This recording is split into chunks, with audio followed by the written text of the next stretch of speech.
आज की इस वीडियो में हम बात करने वाले हैं हार्वर्ड ड्रग टेक्नोलॉजी के यूनिट 4 की, जिसमें हम इवैल्यूएशन ऑफ ड्रग इसका फर्स्ट चैप्टर कंप्लीट करेंगे। तो इवैल्यूएशन ऑफ ड्रग में अगर हम बात करें तो इसमें हमें 3 टॉपिक कंप्लीट करने हैं। इस चैप्टर में हमारे यूनिट 4 के फर्स्ट चैप्टर में हमारे पास 3 टॉपिक आते हैं जिन्हें हमें रीड करना है। फर्स्ट टॉपिक हमारा आता है evaluation of drug and second आता है WHO and ICH guidelines and third है हमारा स्टेबिलिटी टेस्टिंग ऑफ हार्वर्ड ड्रग। ये 3 हमारे मेन टॉपिक हैं जिन्हें हम कवर अप करेंगे इस वीडियो में। तो सबसे पहले हम इसके फर्स्ट टॉपिक की बात करते हैं, जो कि evaluation of drug. Evaluation of drug means की इवैल्यूएशन का मीन्स होता है कि हमें मूल्यांकन करना है, ड्रग का मूल्यांकन करना है कि इसकी क्वालिटी कैसी है, सेफ्टी कैसी है, इन चीज़ों का हमें मूल्यांकन करना है, ड्रग की क्वालिटी का। इसी चीज़ को इवैल्यूएट करने के लिए हमने यहाँ पे काफ़ी सारे इवैल्यूएट करने के लिए मेथड होते हैं, जो कि हमने यहाँ पे 5 मेथड लिखे हैं जिसके बारे में हम रीड करेंगे। सबसे पहला है हमारा ऑर्गेनोलेप्टिक इवैल्यूएशन, सेकेंड है microscopic evaluation, physical evaluation, chemical evaluation and last biological evaluation. In 5 methods को, जो कि इवैल्यूएट करने के मेथड हैं ड्रग को, उसे हम रीड करेंगे। सबसे पहले अगर हम बात करें ऑर्गेनोलेप्टिक इवैल्यूएशंस की, तो ऑर्गेनोलेप्टिक इवैल्यूएशन जो होता है हमारा, वो विजुअल इंस्पेक्शंस के लिए होता है। मीन्स कि अगर हम बात करें, वो अगर हमें किसी भी ड्रग का इवैल्यूएट करना है तो इसे हमें विजुअली इवैल्यूएट कर सकते हैं, उसका colour, order, size, taste, shape, इन सब चीज़ों को इवैल्यूएट करने के लिए जो मेथड यूज़ होता है वो कहलाता है ऑर्गेनोलेप्टिक इवैल्यूएशन। बाकी जो हमारा सेकंड मेथड आता है वो आता है हमारा माइक्रोस्कोपिक इवैल्यूएशन। माइक्रोस्कोपिक इवैल्यूएशन में जो आता है हमारा, वो इसके अंदर आता है क्वांटिटेटिव माइक्रोस्कोपी। अगर हम बात करें तो क्वांटिटेटिव माइक्रोस्कोपी, जो कि हमारा माइक्रोस्कोपिक इवैल्यूएशंस के अंदर था, अंडर में, एंड क्वांटिटेटिव माइक्रोस्कोपी, जिसमें हमारा पहला आता है स्टोमल नंबर, जिसमें हमें स्टोमल इंडेक्स रीड करना है। और जो स्टोमल नंबर है, स्टोमल इंडेक्स, ये 2 नंबर में मेनली क्वेश्चन इसका आ जाता है। मेनली इसके 2 नंबर में क्वेश्चन आते हैं। And palisade ratio, vein islet number, ये भी 2 नंबर में मेनली वेन स्लेड जो पार्ट है हमारा, वेन स्लेड नंबर, इसकी भी डेफिनेशन 2 नंबर में आ जाती है। मेनली क्वेश्चन काफ़ी बार आता है, vein islet number, define vein islet number and stomatal index, stomatal index. बाकी अब जो हमारा थर्ड इवैल्यूएशन का मेथड आता है वो आता है हमारा फिजिकल इवैल्यूएशन, जो कि काफ़ी सारे फिजिकल पैरामीटर्स हैं जो हेल्प करते हैं हमें इवैल्यूएट करने के लिए। Determining foreign organic matter, determining S value, refractive index. Third physical के बाद हमारा जो 4th मेथड आता है इवैल्यूएशन का, वो आता है केमिकल इवैल्यूएशन। तो केमिकल इवैल्यूएशन हमारे 2 मेथड इन्वॉल्व करता है। First is qualitative and second is quantitative. जहाँ क्वालिटेटिव अगर हम यूज़ करें तो क्वालिटेटिव जो यूज़ होता है मेथड, वो केमिकल की क्वालिटी कैसी है, मीन्स कि अगर एल्कोलाइट के लिए कैसे टेस्ट होंगे और टेनिस के लिए कौन कौन से टेस्ट होंगे, इन सब के बारे में, कि अगर एल्कोलाइट के लिए कौन से टेस्ट होते हैं, मेयर टेस्ट होता है, ड्रैगन ट्रॉप टेस्ट होता है, ये सब हमें बताने हैं। इसमें मेनली जो मेरे जो नोट्स हैं, इसमें हमने लिखा है कि एल्कोलाइट के टेस्ट कौन कौन से, तो मेयर टेस्ट और ड्रैगन ट्रॉप। अगर आपको ज़्यादा लिखना है तो आप मेयर टेस्ट भी इसमें लिख सकते हैं कि मेयर टेस्ट कैसे परफॉर्म होता है। अगर हम इधर बात करें तो मेनली क्वेश्चन आ जाता है कि कौन कौन से टेस्ट ग्लाइकोसाइड, शुगर या कार्बोहाइड्रेट के लिए कंडक्ट कराए जाते हैं। तो ब्रॉन्ट्राजर्स टेस्ट एंड मॉलिस टेस्ट, ये टेस्ट हैं जो कि परफॉर्म करे जाते हैं ग्लाइकोसाइड या कार्बोहाइड्रेट के लिए। नेक्स्ट हमारा जो आता है इसमें केमिकल इवैल्यूएशन, जो कि हमारा 4th चल रहा था, उसमें हमारा नेक्स्ट आता है क्वालिटेटिव के बाद क्वांटिटेटिव। क्वांटिटेटिव इवैल्यूएशन में हमें ये पता करना होता है कि कौन सा ड्रग में केमिकल कितना प्रेजेंट है, उसकी क्वांटिटी कितनी प्रेजेंट है, उस केमिकल की कितनी क्वांटिटी ड्रग में प्रेजेंट है, जी हमें पता करना होता है। उसको पता करने के लिए हम कुछ टेस्ट करते हैं परफॉर्म, जैसे क्रोमेटोग्राफिक मेथड यूज़ करते हैं इसके लिए, वो ही हमें बताना है बस 2 लाइन में। एंड बाकी जो फिर हमारा था वो था बायोलॉजिकल इवैल्यूएशन। बायोलॉजिकल इवैल्यूएशंस अगर हम बात करें तो ये ज़्यादा टाइम लेता है, एक्सपेंसिव भी होता है, और ये ज़्यादा अच्छा भी नहीं होता। प्रीसियस मतलब कि ये लेस प्रीसियस, ये ज़्यादा अच्छा नहीं होता है। और मोर टाइम टेकिंग, ये ज़्यादा टाइम भी लेता है, ये एक्सपेंसिव भी होता है, यानी कि ये ज़्यादा अच्छा मेथड नहीं है, इसके डिसएडवांटेजेस ज़्यादा हैं। नाउ जे हमारा फर्स्ट टॉपिक इवैल्यूएशन कंप्लीट हो गया है। नेक्स्ट आता है हमारा WHO एंड ICH गाइडलाइन, कि WHO एंड ICH गाइडलाइन क्या होती हैं असेसमेंट ऑफ फॉरवर्ड ड्रग के लिए।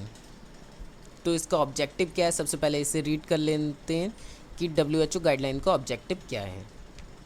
तो जो इसका ऑब्जेक्टिव है वो मेन इसका ऑब्जेक्टिव जो होता है WHO एंड ICH गाइडलाइन का, कि जो एक बेसिक क्राइटेरिया जो है उससे पुट कर देती हैं इवेल्यूएट करने के लिए क्वालिटी को, सेफ्टी को, एफिकेसी को हर्बल मेडिसिन्स की।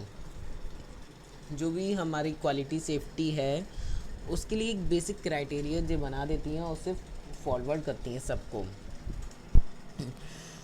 सभी कंट्रीज़ को, साइंटिफिक ऑर्गेनाइजेशन जो हैं या मैन्युफैक्चरर जो भी हैं उनके लिए जो एक गाइडलाइन तय कर देती हैं कि अगर XYZ कोई प्रोडक्ट है उसकी क्वालिटी ऐसी होनी चाहिए, एक पैरामीटर तय कर देती हैं। उसी पैरामीटर के अकॉर्डिंग ऑल वर्ल्ड में वो सभी मैन्युफैक्चरर, जितनी भी मैन्युफैक्चरिंग कंपनीज हैं उसे manufacture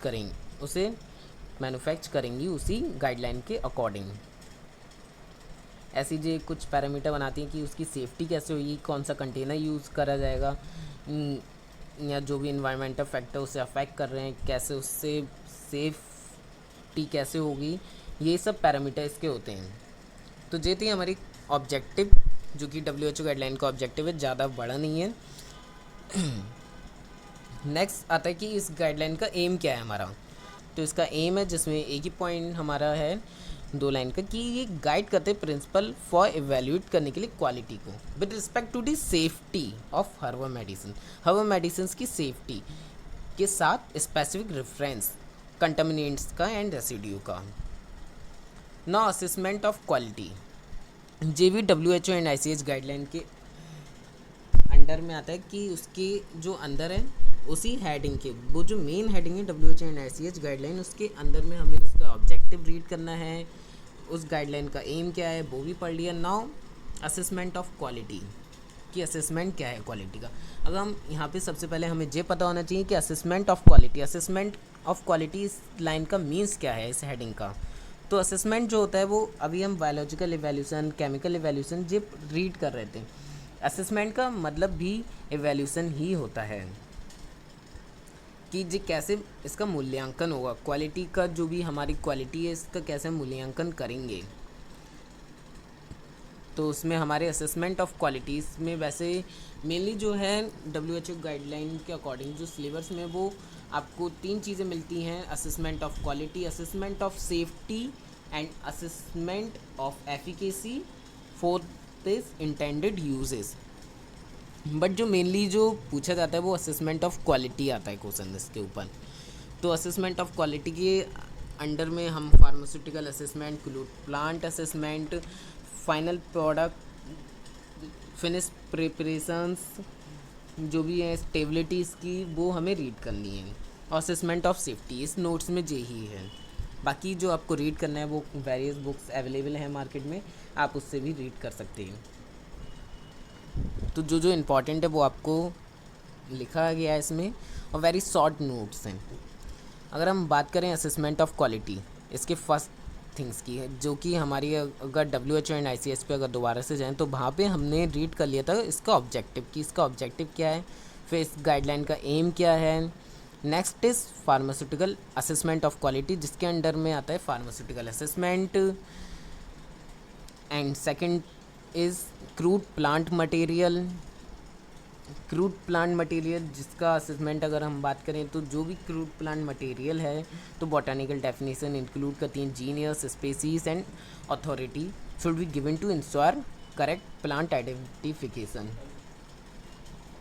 third is plant preparations.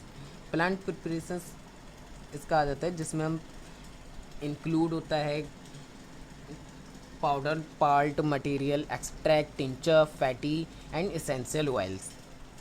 अगर हम बात करें फिनिश प्रोडक्ट इसका फोर्थ आ जाता है असेसमेंट ऑफ क्वालिटी का,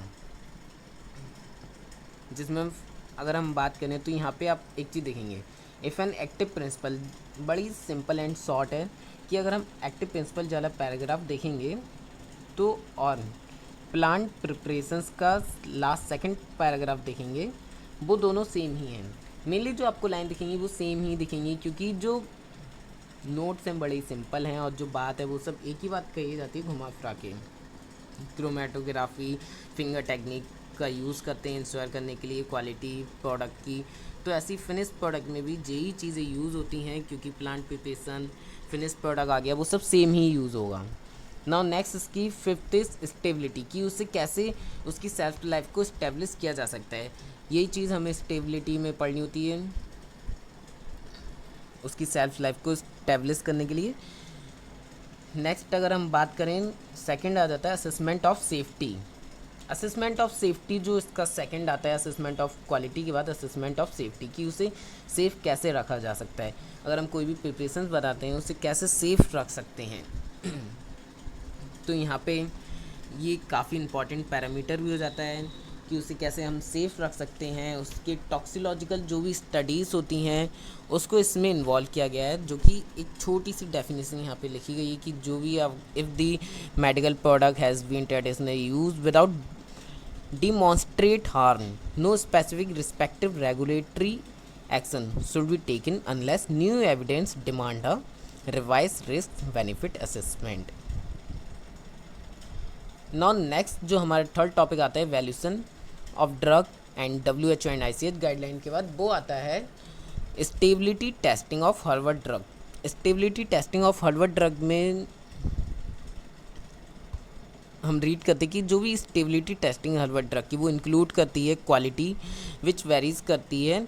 काफ़ी सारे फैक्टर्स हैं जो इसे इन्फ्लुएंस करते हैं like temperature humidity light oxygen moisture and other, जो कि पार्टिकल साइज हो गया जैसे कि जो इसे इन्फ्लुएंस करते हैं, इसकी क्वालिटी को इन्फ्लुएंस कर देते हैं।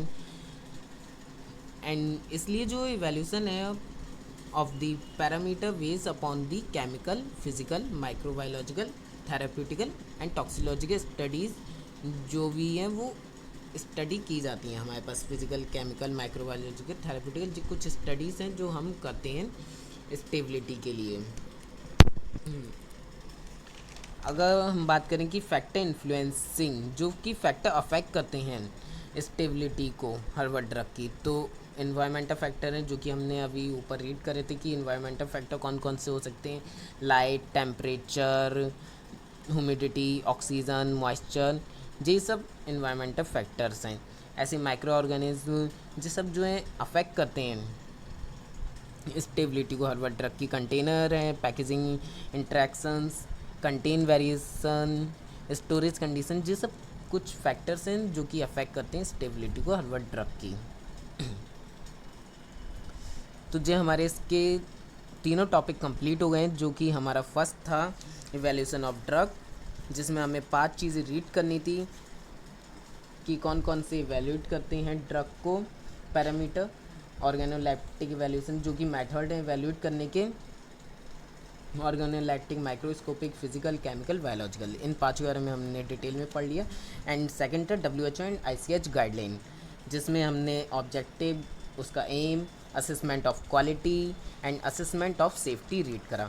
नेक्स्ट थर्ड जो टॉपिक था वो था स्टेबिलिटी टेस्टिंग ऑफ हार्वर्ड ड्रग कि कौन कौन से फैक्टर जो हैं अफेक्ट करेंगे उसकी स्टेबिलिटी को हार्वर्ड ड्रग की। उसका जो लिंक है फाइल है वो आपको डिस्क्रिप्शन में मिल जाएगी इसकी फ़ाइल, उस लिंक पे क्लिक करके आप उस फाइल को ओपन कर सकते हैं। नेक्स्ट इज़ सबसे इम्पॉर्टेंट, आपको ऐसी नोट्स अगर चाहिए हो तो चैनल को सब्सक्राइब करना मत भूलना ऐसी वीडियो के लिए एंड फार्मेसी रिलेटेड हर एक वीडियो के लिए। Thank you.